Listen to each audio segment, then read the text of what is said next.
Oh baby, it's time to do another one of these, huh? Yeah, I know, it's been a little minute since I've done a video, but I've been super busy with personal life stuff, and I've just been playing a whole lot of card games. But with me being moved into some new digs, I figured it was time to get back on the content saddle. The current landscape of the shonen genre sure is interesting to say the least. Boruto is still chugging along, a new Bleach arc was teased, and, surprising absolutely no one at all, One Piece still stands tall and proud on top of the mountain. Hell, even Dragon Ball Super is still ongoing for crying out loud. Sometimes, it feels like we never left that Big 3 era, even though I know that to absolutely not be the case. But, even with the old guard of weekly shonen still around to captivate the audiences they've built up over these last few decades, there's still a slew of new titles that are quite popular and helming the push for the new era. Chainsaw Man, Demon Slayer, Black Clover, My Hero, the list is honestly pretty long. But the one that stands above the rest of the new school in my eyes is undoubtedly the horror-inspired JUJUTSU Kaisen, which made its debut in Weekly Shonen Jump in 2018. Since its introduction, the series has taken the world by storm, and at the time of this recording, is knee-deep into the second season of its stellar anime adaptation. If it wasn't obvious by the content of this channel, I really like horror movies. They've been a staple in my life since I was a wee youngin', and I don't see that ceasing anytime in the near future, if at all.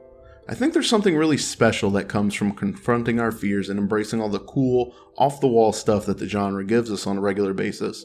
But if there's one thing I love just as much as horror, it absolutely have to be shonen manga. Much like with horror, I was captivated by the genre from a very young age, but instead of it being killers of masks, it was guys screaming out attack names and transforming.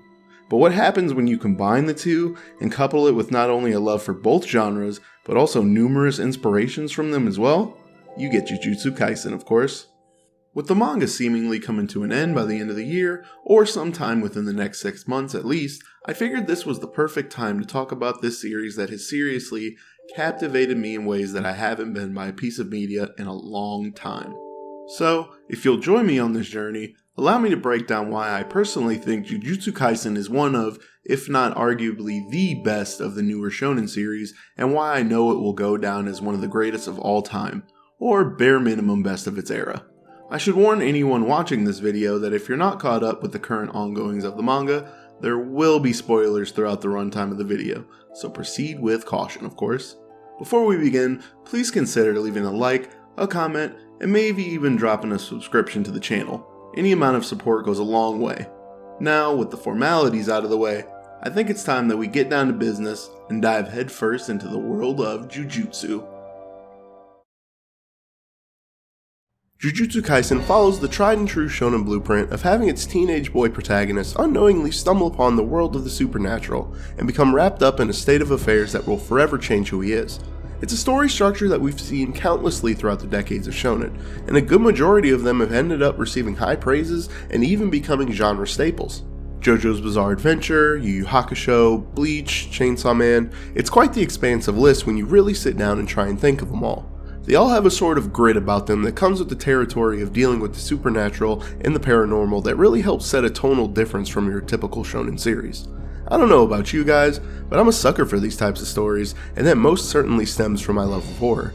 JJK tells us the story of Yuji Itadori and his life after becoming cursed and getting wrapped up in the macabre world of Jujutsu as he becomes a sorcerer and fights curses.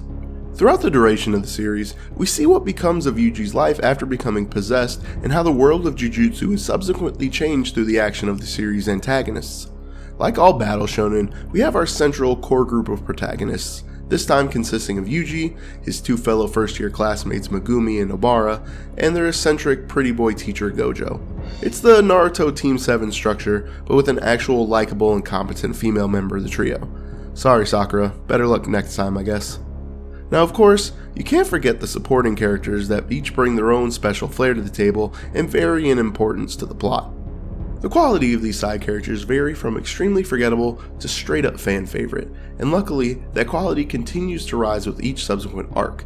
I will say that when I was initially trying to read the manga, I was a little turned off by just how many characters were getting introduced at one time, but I decided to grow up and get over it. After my most recent reread, I don't think it's as egregious as I did the first time around, but I would still understand if someone said it was a little daunting to them as well. It can be hard to remember all these character names. Last, but certainly not least, we have the villains of the series. To be transparent, I'm not going to spend too much time talking about them right now because I have a whole section for them planned for later in the video, so stay tuned in for that. But man, let me just say its villains are one of the strongest aspects of the series, without question, not up for debate. It establishes its main set of antagonists from the get-go and doesn't go down the route of setting up a new batch of villains that come out of seemingly nowhere after the first group is taken down, and that's honestly a rarity for shonen manga. If I had to pick a handful of absolute favorite characters, the first ones that come to mind are Yuji, Sukuna, Maki, Higuruma, and of course the boy Hikari. And I'd love to hear what everybody else's favorite characters are down in the comments for sure. I love talking about the characters in this series. With this being a shonen battle manga, I naturally have an obligation to cover its expansive power system because not only do I think this is one of the cooler systems we've gotten this generation, but I also need to pad out the runtime for this video. Jujutsu is a form of sorcery that sorcerers and cursed spirits can both use by tapping into and controlling the energy source known as curse energy, which is integral to the Jujutsu world. Through control over this energy, characters in the series can use a multitude of different techniques and abilities such as curse techniques, the enigmatic Black Flash, and of course, the pinnacle of Jujutsu sorcery, domain expansion. What I love most about all this is how it's integrated into the fights of the series, and how it's more than just characters unleashing powerful techniques on one another. Fights in JJK are ones of checks and balances, thanks to the rules and structure of the power system. Each fight feels like a deadly chess game where both combatants are slowly trying to outwit the other, as opposed to two characters just flinging named attacks at one another. And before any type of rabid fan goes haywire in my comments, just know that I'm probably a fan of whatever series you may think I'm slandering, but that's not my intention in the slightest, I promise you. It's just that JJK's methodical approach to its combat is very refreshing and goes a long way to help the reader understand how all these wild abilities interact with one another. I will say though, on the other side of that coin, the fact that there's all this needed explanation and exposition can also make certain parts feel bloated and overloaded with information. I'm on my second reread of the series, and I still have to consult a wiki when it comes to certain abilities and certain aspects of the Jujutsu system. I feel the need to mention how much I love domain expansion though. It's seriously one of the coolest anime signature moves in recent history. Only the strongest in the verse can utilize it, so when a character chooses to use it, we know they're in a whole different league from the standard riffraff, which amplifies the hype factor in the fights when it's used. Like, imagine in Bleach if only the absolute top of the top tiers of the verse got to use Bankai, and we didn't let schmucks like Akaku and Asagi even come close to achieving that level of power. I also find it really funny how domains are just territories from Yu Yu Hakusho, except on steroids. Gege just really wears his influences on his sleeve, and I adore him for it, to be honest, and believe me when I say this won't be the last time I make comparisons to Yu Yu Hakusho. Alright, we've arrived at the point of the video that I've been the most excited to talk about, when I get to talk about my most favorite part of the series, its catalog of villains. I'm not gonna lie to you guys, this series has one of the strongest casts of antagonists I've seen in years. Not since Yu Yu Hakusho have I seen an array of villains that have been this memorable. What makes them stand out so much to me varies from character to character, but the fact that each one has characteristics that make them completely different from the next is something to be applauded for sure. So often I've found myself disillusioned by the antagonists of shonen manga simply because they all feel so goddamn samey. How often have you picked up a series just for each subsequent villain to just be some all-powerful being with a god complex? It gets old, man. Even within the disaster curses, there's a core goal that the overall group is trying to accomplish, but each member has a different idea on how to go about it. It may not seem like a big deal, but if you ask me, it adds those little nuances that give depth to these characters. This group could have easily been relegated to being one-note fluff villains whose only purpose is to bridge into the stronger late-game enemies by showing the growth of the heroes after they've been defeated, but thank God that was not the case.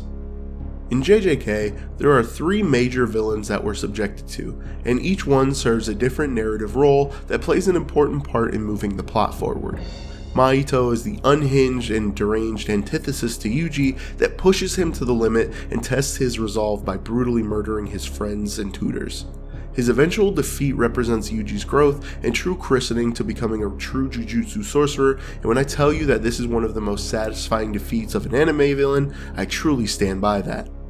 What makes the other disaster curses like Jogo, Dagon, and Hanami so special to me is just how much love they have for one another. When one of them is killed, the others show true sorrow in losing their comrade, and it shows just how much of a toll that this war between sorcerers and cursed spirits has taken on both sides. Honestly, brilliant character writing from Gege here. Last but certainly not least, we move on to Sukuna and Kenjaku, the two real powerhouses and true threats to the world of Jujutsu. The fact that both of these characters are active at the same time in the manga adds to the gravity of the situation and shows just how dire things are in this world, especially with all of the world building that comes with giving us glimpses into their pasts. With Sukuna, you have an ancient force of nature with overwhelming power and ferocity that represents absolute strength and the pinnacle of Jujutsu. On the opposite side of that coin, Kenjaku is the cunning mastermind that's seemingly 10 steps ahead at every turn and seeks to change the very world around him. I will go a little harder in this section, but admittedly I'm saving the real juicy discussions for videos on each villain individually, so bear with me and keep an eye out for those videos in the future. They're gonna be bangers, I promise.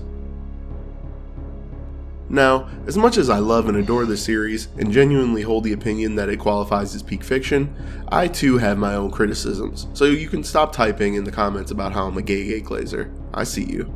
Remember kids, being able to take a critical look at your favorite pieces of media is one of the most important traits of being a fan of anything, and a series having faults doesn't necessarily lessen its overall quality. Just some food for thought. With that little spiel out of the way, let's get down to business, shall we?